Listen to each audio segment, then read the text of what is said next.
Boa noite a todos. Espero que estejam todos bem. Para nós, mais uma vez, refletirmos, estudarmos o que a doutrina espírita tem a nos oferecer nestes temas tão presente na atualidade e na vida de muitas pessoas, que é a dependência química e o vazio existencial.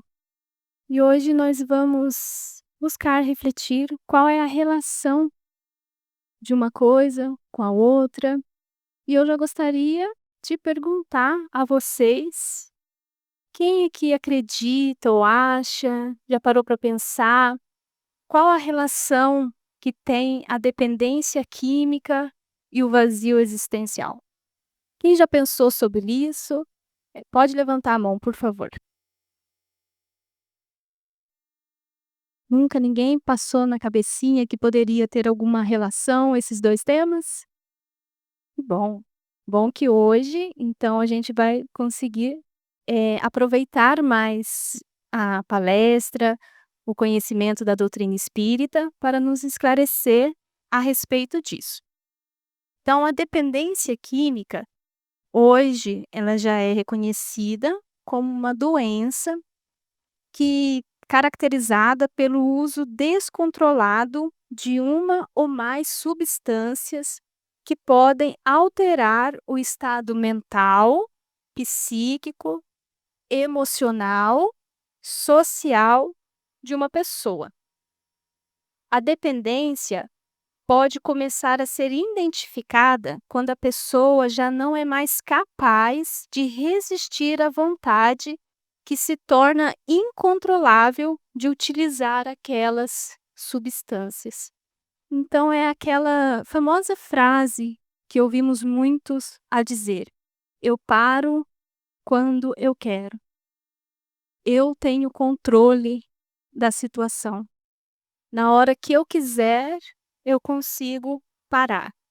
Nesse pensamento já está aí inconscientemente a dependência química instalada, porque é quando achamos que temos o controle da situação, é quando estamos, na verdade, mais perdidos do que imaginamos. E a dependência química não é somente o uso de drogas, porque normalmente a gente relaciona a dependência química com as drogas, como o crack, a cocaína, a maconha.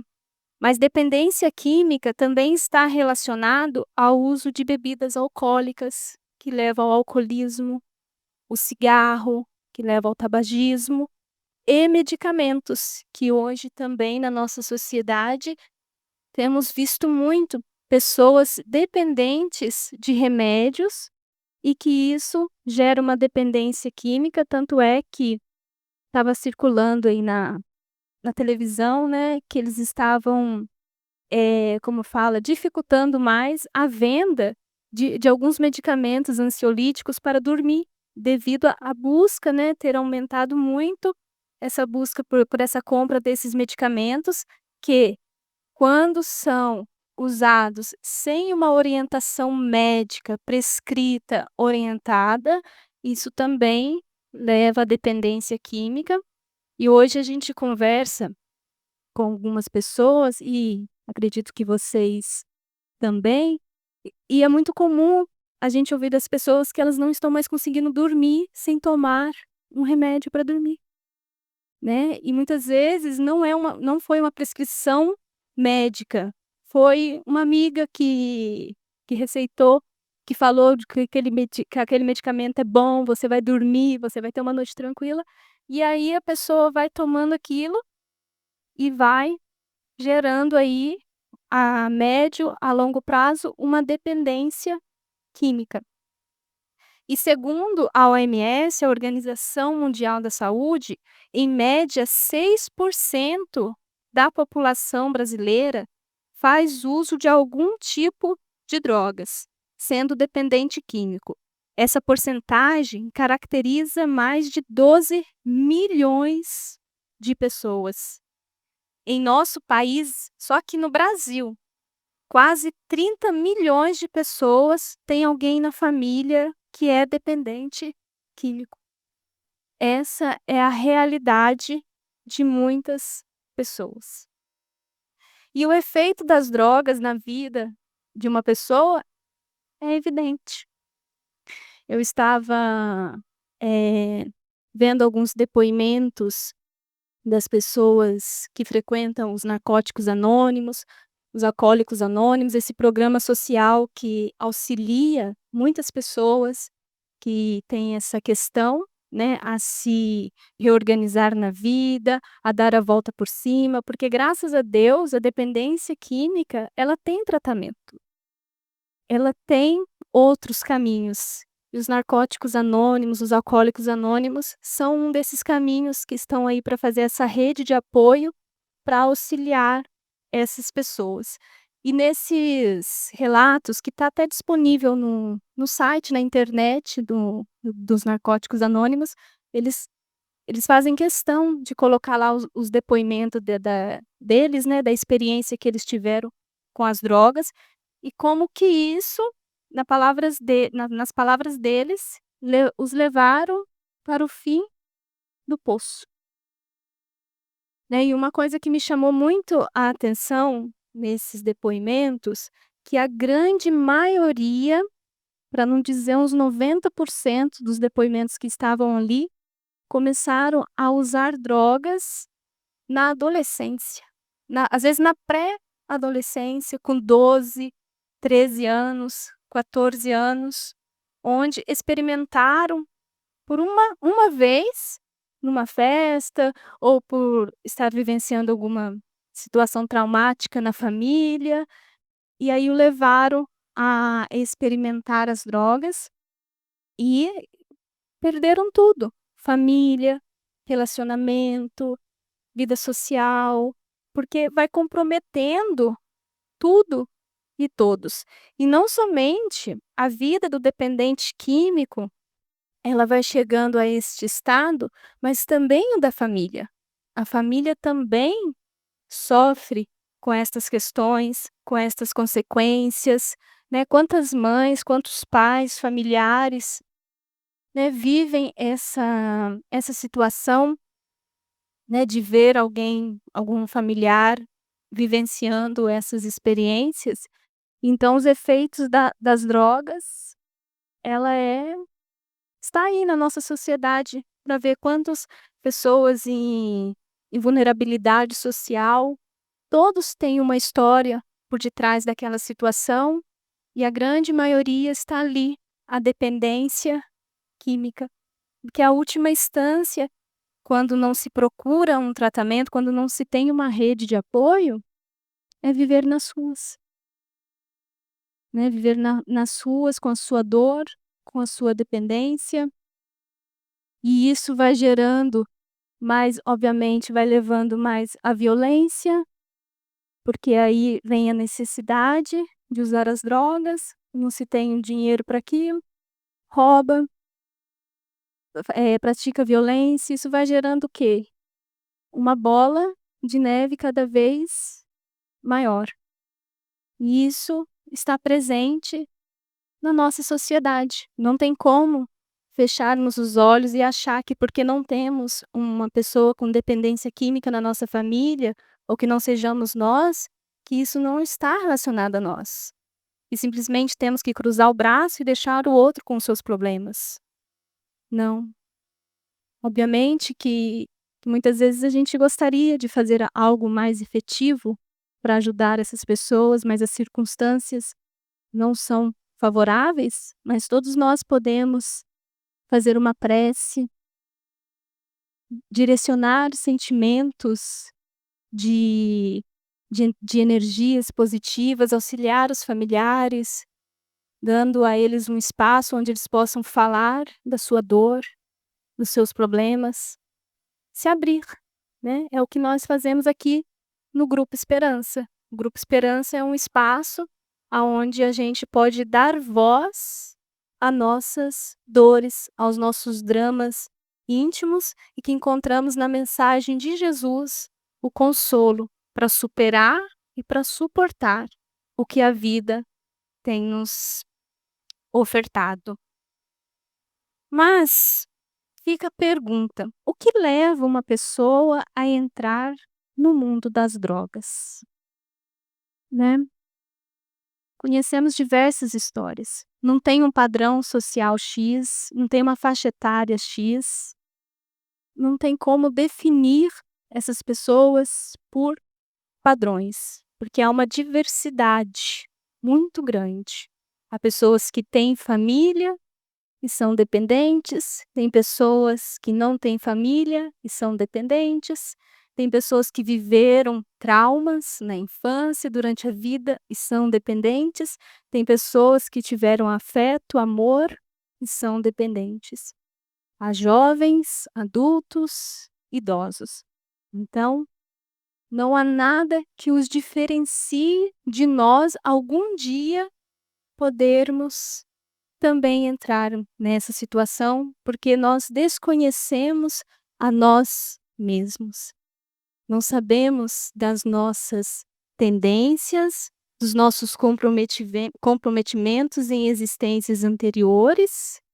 Então, não há como julgar, porque só podemos julgar aquilo que a gente pode pôr a mão no fogo e dizer: eu nunca me envolveria com isso. Meu familiar nunca se envolverá com isso, mas qual é a certeza que nós temos? Nenhuma.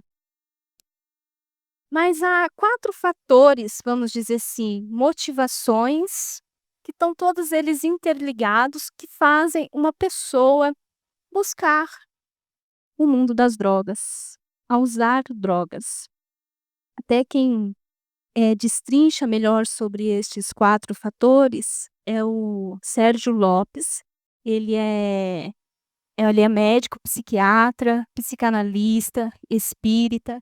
Então tem uma palestra dele muito boa na internet, que eu até vou citar aqui para que depois vocês assistam, porque lá ele consegue desenvolver melhor esses 4 fatores que hoje nós não vamos ter tempo aqui, que chama esse título mesmo: "Por que as pessoas usam drogas?". E ele fala lá que há 4 fatores, né. O fator biológico, porque a nossa, biologia, a nossa estrutura, nós somos, motivados pelo o prazer. Então no nosso cérebro tem um circuito que é chamado circuito da recompensa, o circuito do prazer, que nós vivenciamos isso automaticamente. Então qual é a diferença da gente comer um bifinho e comer um bifinho acebolado para quem gosta? Porque é mais prazeroso a gente preparar um prato de comida, com decoração, fazer as coisas com detalhe. Por quê? Nos traz prazer, é prazeroso a gente fazer aquilo. Então todos nós, né, como seres humanos, temos a nossa biologia, essa área né, nosso cérebro chamada de circuito recompensa. E ele fala, né, que geralmente pessoas que têm alguma lesão ou sofrem alguma lesão cerebral nessa área, é muito difícil, né, porque imagina viver sem prazer, sem sentir prazer. Que é o prazer que, vamos dizer, dá aquele tchan, né, na nossa vida, que nos move a gente a fazer aquilo. Por que a gente trabalha em determinados, empregos? Ainda mais quando as circunstâncias ajudam a gente a trabalhar naquilo que a gente quer, porque é prazeroso, né, porque cada um escolhe uma profissão, porque não é todo mundo igual. Devido a isso, né, essa busca pelo prazer que nos motiva. Então, o primeiro fator é o biológico, a busca pelo o prazer. E as drogas, ela traz esse prazer, ela ativa esse circuito de recompensa, e ali é o prazer, a dopamina, né, que é o hormônio do prazer, ela é, vamos dizer assim, aumentada num nível muito grande, e o que faz a pessoa ir cada vez mais buscar este prazer. Também há o fator psicológico, que são as relacionadas às questões íntimas do indivíduo, os seus conflitos interiores, os seus dramas.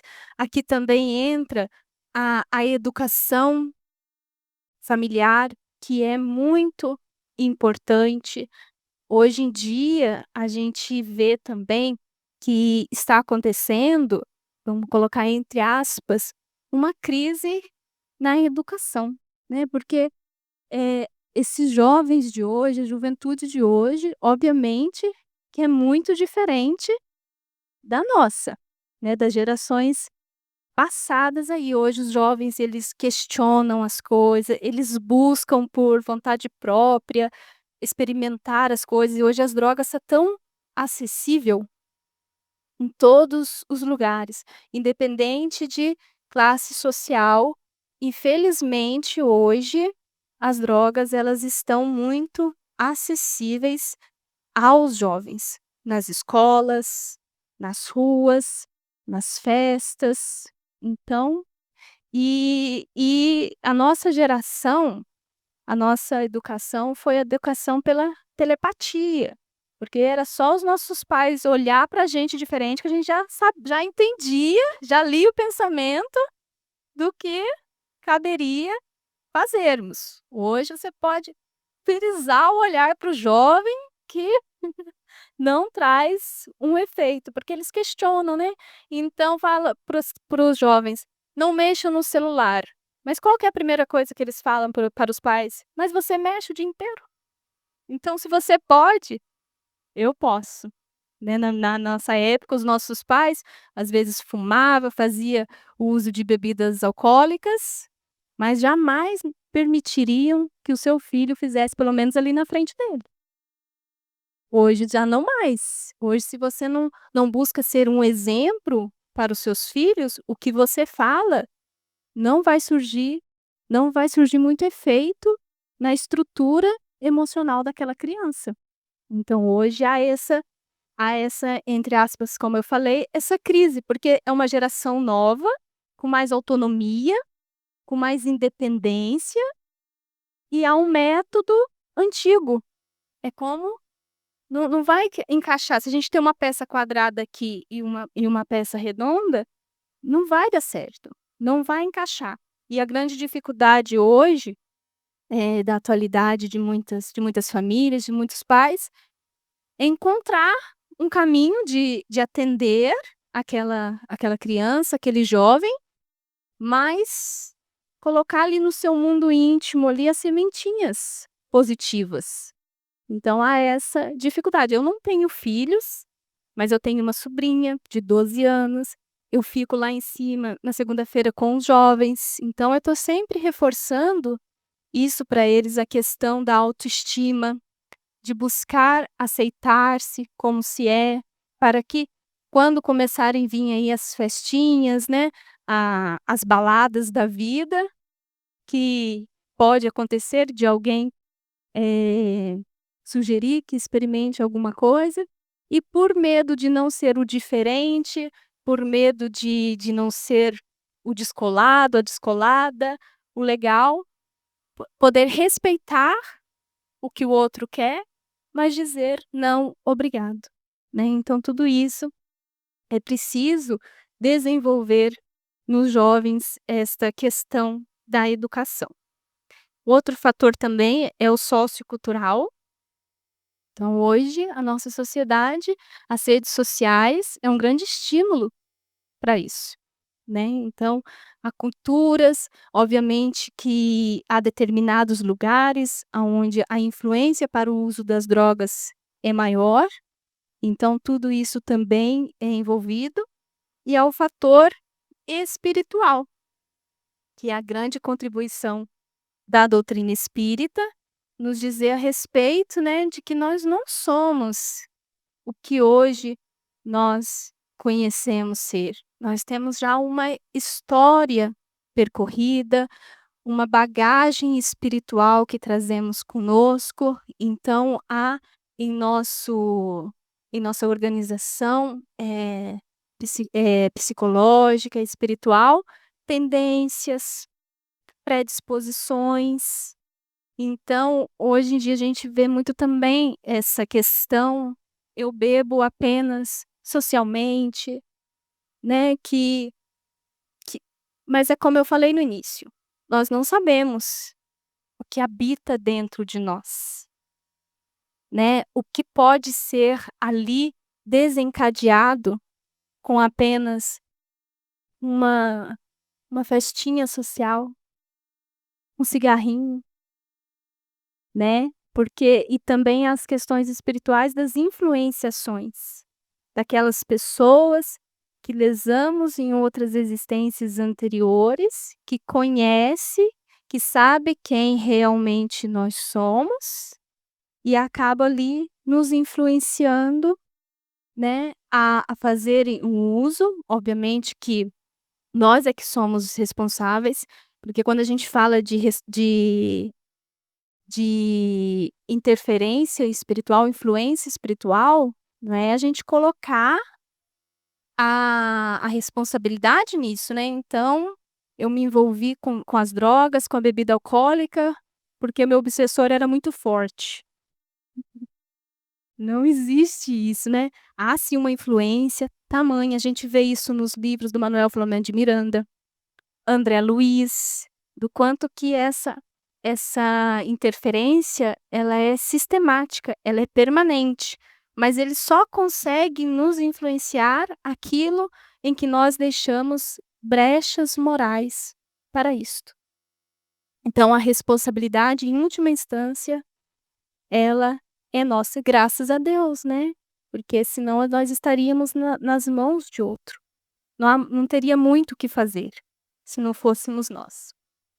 Então o ser humano, ele é o conjunto desses fatores interligados, né, não é só o fator biológico, social, psicológico, espiritual, tudo está interligado, né, mas há algumas situações que motivam a isso.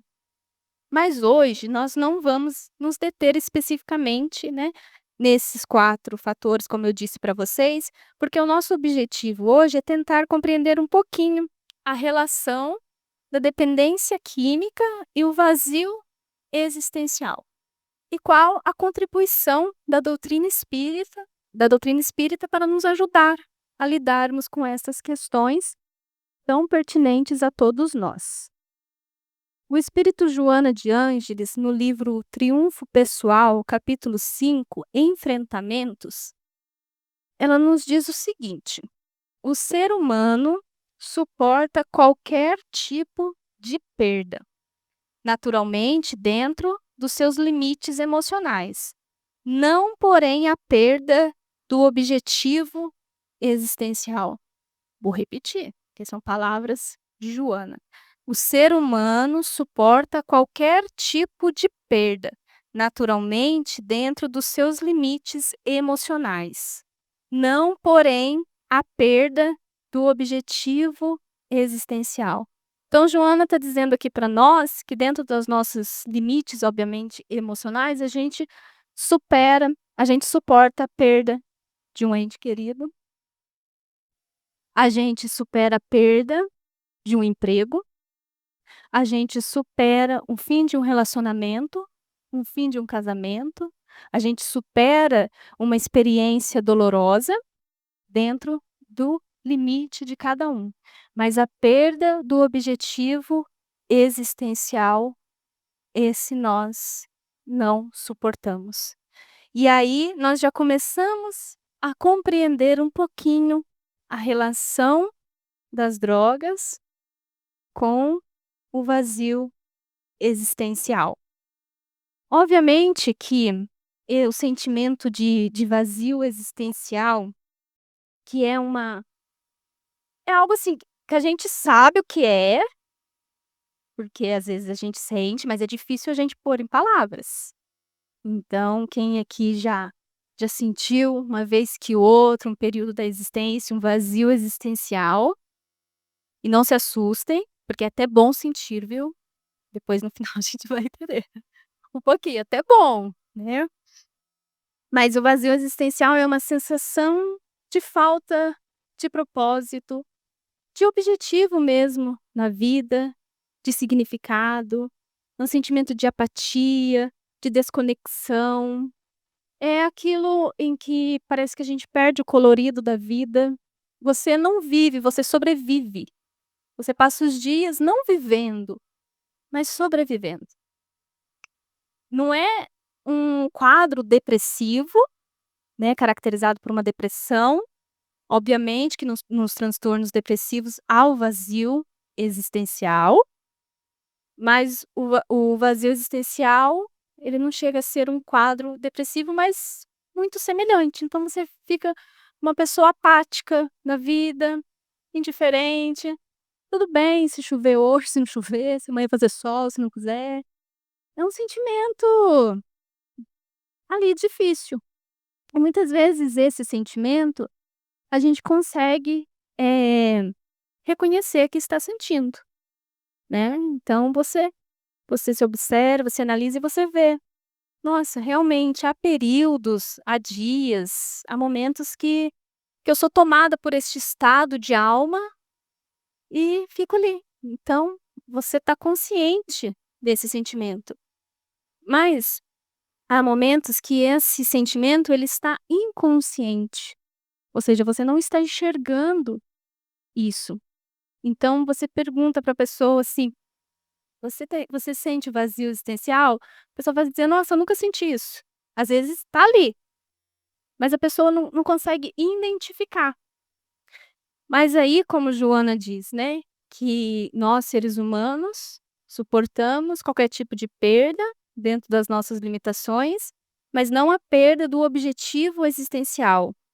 Aí entra as drogas, para fazer aquela compensação emocional, porque é aquele sentimento, aquele vazio, aquele sentimento de desconexão, acompanhado de alguns sentimentos aí de baixa autoestima: "Eu não sou ninguém, eu não tenho valor, ninguém gosta de mim, nada dá certo na minha vida", né, porque vai aglomerando, né, é um pensamento, mas ele tem um ímã, ele vai ninguém sente vazio existencial e achando que é a pessoa mais maravilhosa do mundo, né, a pessoa pior ali.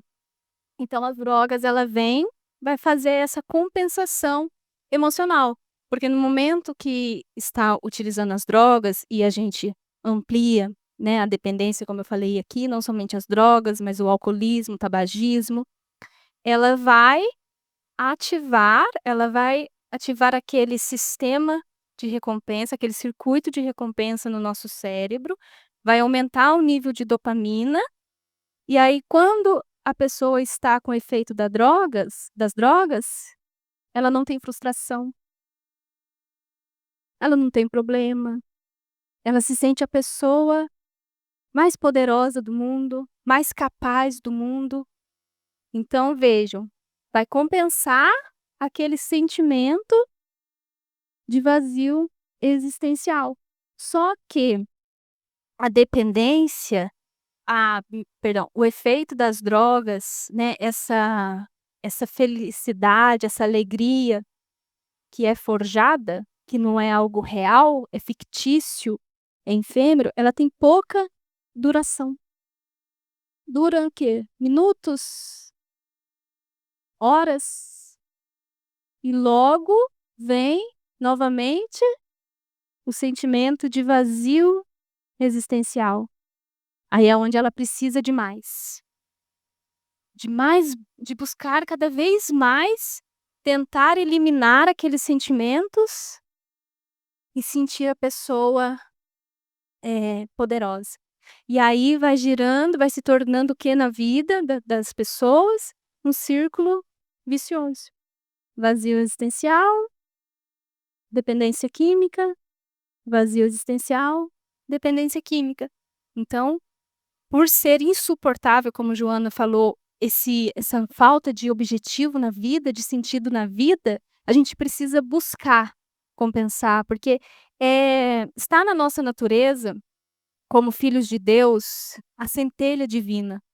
A nossa meta enquanto espíritos, imortais, é a felicidade, da qual agora a gente não sabe o que que é, a gente acha que sabe, mas não sabemos o que que é este estado, mas a nossa fatalidade é alcançar a plenitude espiritual. Então, a gente não consegue viver sem um objetivo na vida. Por isso que é tão insuportável.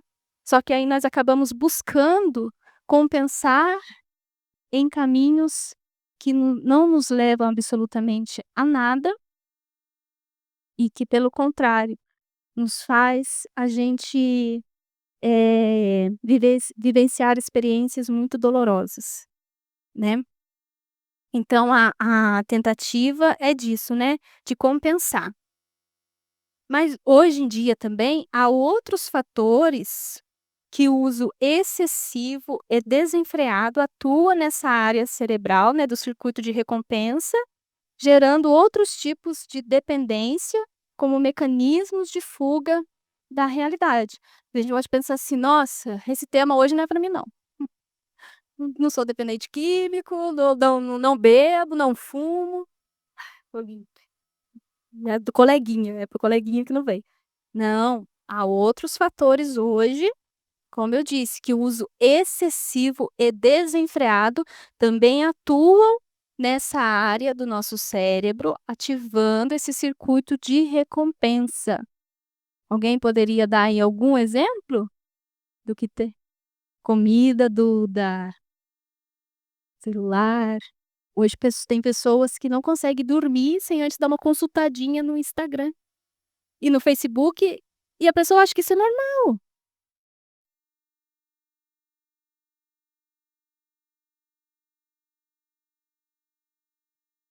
Pornografia, sim, né, pornografia, como a Duda falou, alimentação, o cuidado excessivo com o corpo físico, o uso de procedimentos estéticos, quando não há uma necessidade real. Então você vê que é o excesso, não é o que o uso dessas coisas é ruim, é negativo, é o excesso daquilo, que vai gerar uma dependência emocional, que vai ser o tema da Raquel semana que vem, que ela vai, abordar com mais complexidade esse tema para nós, aguardem. Então que vai gerar essa dependência, e a dependência, vamos colocar entre aspas, "patológica", é quando você usa aquilo como um bote salva-vidas, porque se você não tiver aquilo, a sensação que você tem é que você vai se afogar. Então essa é a dependência ruim. Então o uso excessivo disso, o excesso disso, vai gerar uma dependência e fica aqui para nós uma reflexão pessoal de cada um. O que hoje é excesso na minha vida? É bom que façamos uma de forma, como fala?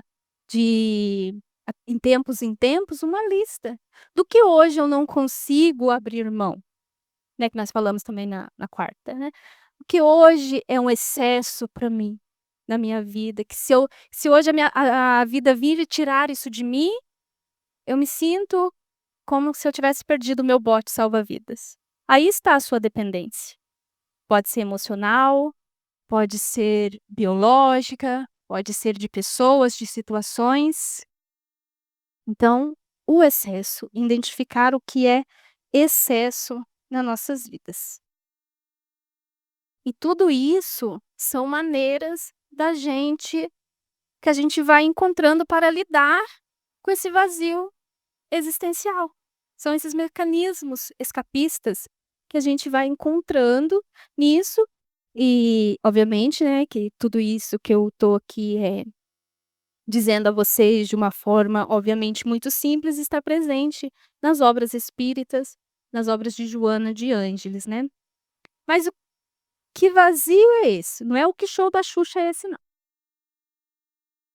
Que vazio é esse, né, que já sabemos que não é causado pela falta de coisas materiais, porque já tem muitos teóricos, da área da psicologia, da psiquiatria, sociologia, filosofia, que já estudaram e já nos disseram que o vazio existencial não é a falta de coisas materiais.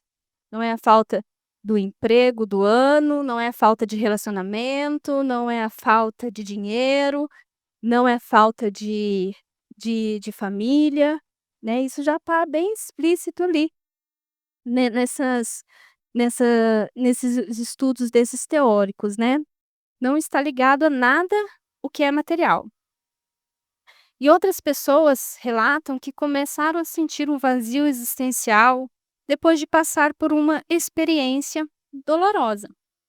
Então, a perda de um ente querido, um fim de um relacionamento, a saída dos filhos de casa, né, que hoje é muito comum, um revés financeiro. É óbvio que quando você está vivenciando essas situações, você está entrando ali num processo de luto, né. Porque o luto não é só a perda de entes queridos, é quando a gente vivencia essas situações que nos traz o sentimento de perda e a gente entra num processo de luto que é natural, que é saudável, então é comum aparecer um vazio existencial. Mas não é nesse período que eu estou falando. Estou falando do vazio existencial como um sentimento, sistemático, permanente, rotineiro. E aí fica a reflexão para nós: será que esse vazio existencial já não estava ali? E quando a vida nos tira alguma coisa, só nos faz enxergar aquilo que já estava ali? Como um band-aid, né, você tem uma ferida, você coloca um band-aid ali. Quando você tira esse band-aid, você vai enxergar a sua dor, a sua ferida. Então não é a falta de coisas que nos leva ao vazio existencial, né, e nem essas situações dentro de um período natural, como eu falei, é normal. Mas quando permanece, é rotineiro, aí já se vê que às vezes já estava ali aquele vazio, e a gente só não estava identificando, porque hoje em dia também na nossa sociedade, né, que requer de nós a gente estar sempre em movimento, ser sempre, proativo, né, sempre dando conta das coisas, a gente nem tem tempo, ou às vezes a gente acha que não tem tempo, para a gente refletir sobre nós mesmos. Então aí quando vem uma situação mais dolorosa, ela nos coloca de frente com aquilo que até então não tínhamos dado conta. E o que fazer quando nos deparamos com um vazio existencial, né? O que fazer quando a gente agora que a gente está ouvindo aqui, aí depois vocês busquem ler as obras espíritas, começamos a identificar: "Nossa, parece que eu tenho isso", né, parece que eu sinto uma falta de objetivo na vida, um sentido, parece que às vezes há muito tempo eu já perdi isso, né, e o que fazer? Bom, primeira coisa é não fugir para lado nenhum, porque é um movimento, né, como que é um vício, a gente já vai automaticamente sentiu aquilo, porque não é uma coisa gostosa de se sentir, né. Então, vou dar uma consultada ali nas redes sociais, vou ver o que que postaram. Né, vou ver o que que postou, vou assistir aquela série, aí você não consegue dormir enquanto você não assiste o último capítulo da série, porque o sistema da recompensa tá ativado, né. Você sabe que você tem, às vezes, um compromisso amanhã, no outro dia, mas aquilo te prende tanto que enquanto não acaba o final do capítulo, a gente não desliga. Bom, não sei se todo mundo é assim, mas eu sou assim. Por isso que eu nem começo a assistir série, senão não termino, né. Então, é não fugir pra lado nenhum. É ficar um pouco com aquilo, é dialogar com aquele sentimento, né, é perguntar o que isso que eu estou sentindo, o que isso quer o que isso fala de mim, do que a minha alma está carente. Porque um vazio existencial é algo que está faltando ali. Mas do que a minha alma está carente? Quais são as minhas reais necessidades? Porque todo vazio precisa ser preenchido, pois que no universo não existe o vácuo, né, os cientistas aí já comprovaram aí que aquilo que eles não conseguem compreender agora é envolvido por uma massa uma energia escura. Então não tem buraco no universo, não tem nada que não esteja ocupado.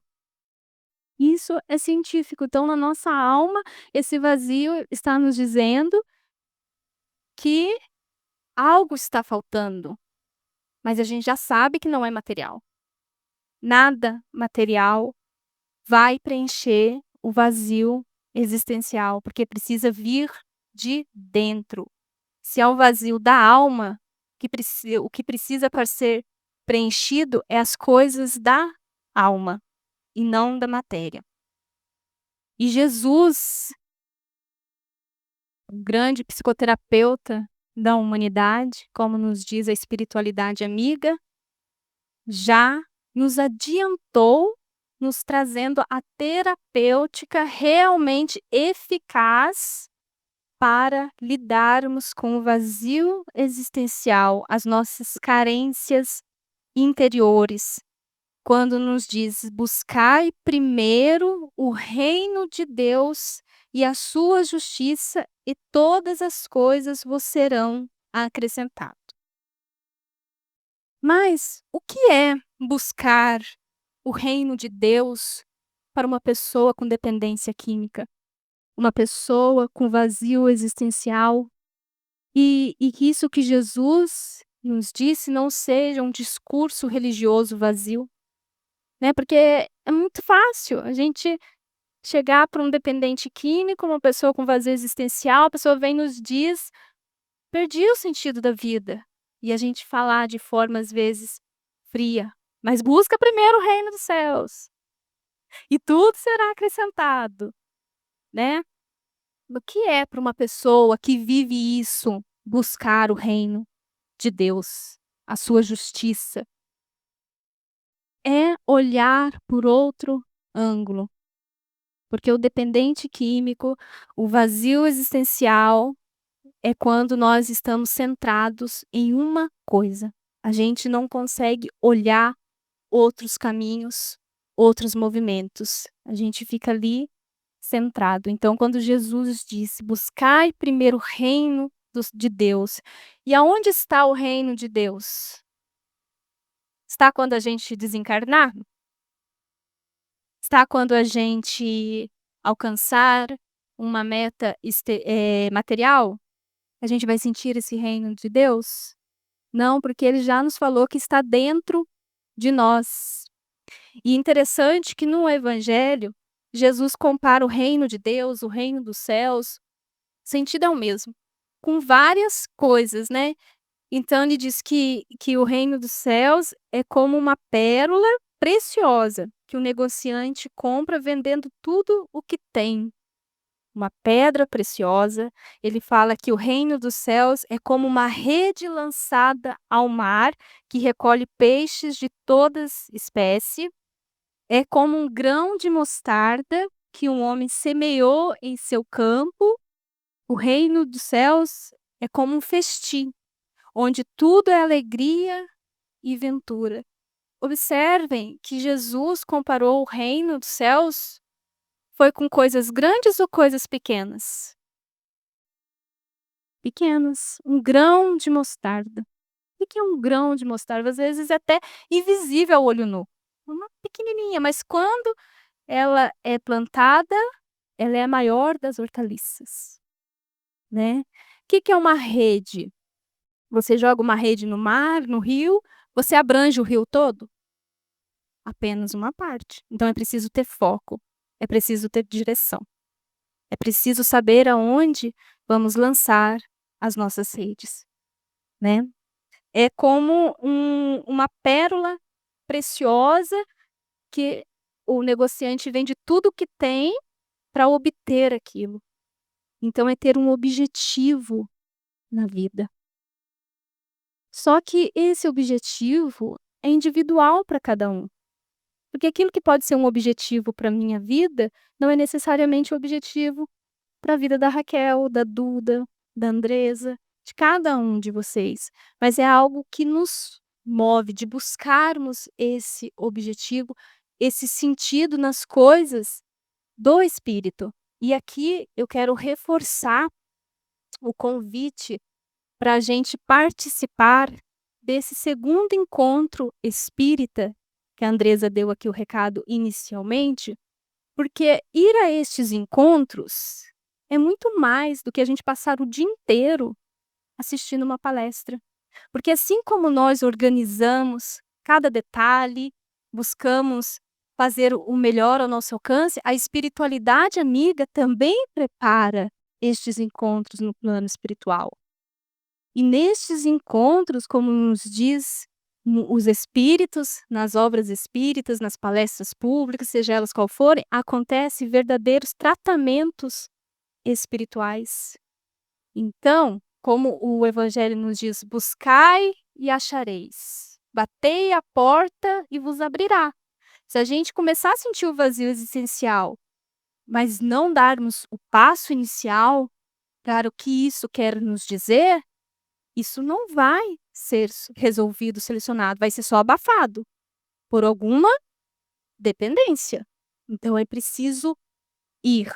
E tem um exemplo fantástico de Santo Agostinho, né, que é muito conhecido na Igreja Católica, é um dos pais da Igreja Católica. E Santo Agostinho, ele era, quando jovem, antes da sua conversão, ele gostava das baladas. Vivia uma vida na luxúria, em busca do prazer, na hediondez. Então, tudo ali, né, na biografia dele, ele relata disso. Ele era um jovem devasso, vivia uma vida devassa. E Santa Mônica, né, Mônica, e hoje é conhecida na Igreja Católica por Santa Mônica, orava todos os dias para o seu filho encontrar Jesus. Ela orou durante 30 anos consecutivos para que o seu filho encontrasse Jesus. E certa feita, né, na Santo Agostinho ouviu numa praça pública um pastor pregando sobre o evangelho. E ele já não era muito assim com os cristãos, né, ele já não gostava muito dos cristãos, achava uma coisa muito, entre aspas aí, para pessoas dementadas, essa coisa do cristianismo, né. Mas ele ouviu essa pregação e o que chamou, a atenção dele que o pastor estava falando sobre aquela passagem em que Jesus convidava as pessoas para segui-lo, e essas pessoas imediatamente abandonavam tudo que tinha, sua família, seu emprego, para segui-lo. E Santo Agostinho, ouvindo isso, ele começou a raciocinar, a pensar: mas que homem é esse que chega a uma pessoa e diz: vem e me segue, e a pessoa, do nada, abre mão de tudo para segui-lo? Santo Agostinho começou a se interessar por Jesus, pelo seu evangelho. E aí é onde ele se converte ao cristianismo. Porque depois ele começou a estudar sobre a vida de Jesus, os seus ensinamentos, e achou aquilo fantástico. E hoje nós conhecemos aí o Santo Agostinho, que é um tratado sobre autodescobrimento, que é um dos pais da Igreja Católica e é um dos espíritos que compõem a falange do Espírito Verdade, responsável pela a doutrina dos espíritos. E muitas mensagens do Evangelho segundo o Espiritismo está lá, Santo Agostinho. Mas o que aconteceu? Aí, algo ali que ele ouviu lhe chamou a atenção. Então, nesses encontros espíritas, nas palestras, acontece muito despertar espiritual. Às vezes, o seu anjo da guarda, o seu espírito amigo, quer que você vá a esses lugares para que, ouvindo ali, algo lhe toque e lhe ajude você a mudar o direcionamento da sua vida, a percorrer caminhos novos, porque os já conhecidos não estão nos levando a lugares mais longe do que a material. Mas é preciso que a gente vá, que a gente busque, que a gente leve os jovens a estes encontros, né. Muitos falam assim: "Ah, mas os jovens não vão entender, é uma linguagem", não vão entender sim, não subestime a inteligência dos jovens da atualidade. Eles entendem. E mesmo que ali eles não conseguem compreender aquele conteúdo, mas uma sementinha está sendo lançada no seu mundo íntimo. E no mundo íntimo de uma criança, de um jovem, é uma terra muito fértil para que todas as sementes que ali são semeadas germinem, porque é na infância e na juventude que é o período mais propício para que as sementes sejam lançadas, e os pais, os educadores, eles não são responsáveis pelo resultado daquela semente. Eles não sabem quando que vai ser germinado, quando que vai começar a dar fruto, mas a qualidade da semente é sim responsabilidade dos pais e dos educadores, né, como a parábola do semeador. O semeador só semeia. Aonde as sementes vai cair e o que vai ser feito delas, não é da sua competência, mas o lançar as sementes é sim, todos nós somos semeadores, no nosso mundo íntimo e no mundo íntimo de todos. Então, eu queria reforçar aqui o convite para irmos nesse encontro, para, levarmos os jovens, se vocês têm jovens em casas, parente, vamos levar esse pessoal todo aí, porque é preciso que a gente dê esse primeiro passo, porque senão não vem. Porque está se observando a necessidade de refletirmos mais sobre o sentido da vida. Porque aonde temos buscado o sentido da minha vida? Redes sociais? Emprego do ano? Status? Posição social? Quantidade de influência que você tem? Tudo isso vai acabar com a morte física. Isso já não é mais uma questão de crença, é uma questão de fato, né. Então há necessidade da gente buscarmos algo a mais, de olharmos para algo a mais. Então eu queria deixar aqui essa mensagem da doutrina espírita a respeito disso, de refletirmos aonde estamos colocando o sentido das nossas vidas, do que temos buscado, e buscar o que Jesus disse: primeiramente o reino de Deus que está dentro, e todas as coisas vos serão acrescentadas, né, de forma natural. Então vamos nos preparar para o passe.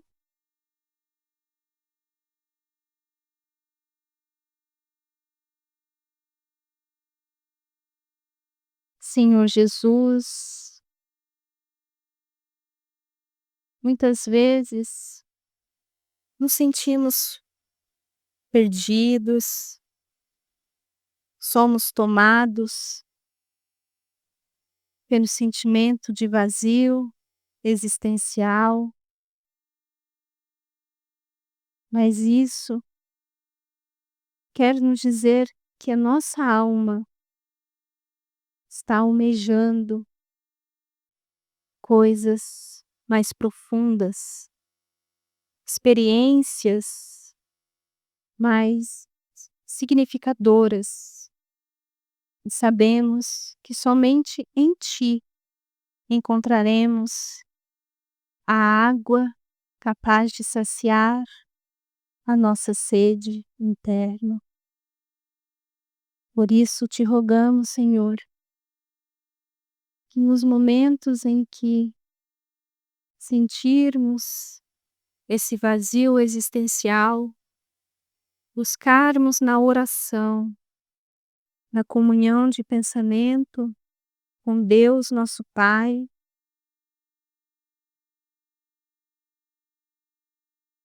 caminhos que nos leve ao encontro de nós mesmos, da nossa essência, estando a atender às necessidades de nossa alma, aos nossos níveis espirituais que aqui se encontram, e preparar todo este ambiente, conhecedores dos nossos dramas íntimos, das nossas questões interiores, e nos momentos do passe possamos permanecer em oração e em silêncio para sentirmos esses fluidos salutares chegarem até nós. Gostaríamos aqui, Senhor, de lembrar de todos os nossos irmãos da humanidade que estão na dependência química e eles consigam encontrar forças interiores para que em um momento de sua existência possam despertar. Todas as famílias que sofrem com estas experiências, que sintam consoladas, fortalecidas, pois que sabemos que nenhum fardo é mais pesado do que as forças que podemos suportar. Que Maria Santíssima cubra com seu manto a todos nós. Fica conosco, agora e sempre. Que assim seja.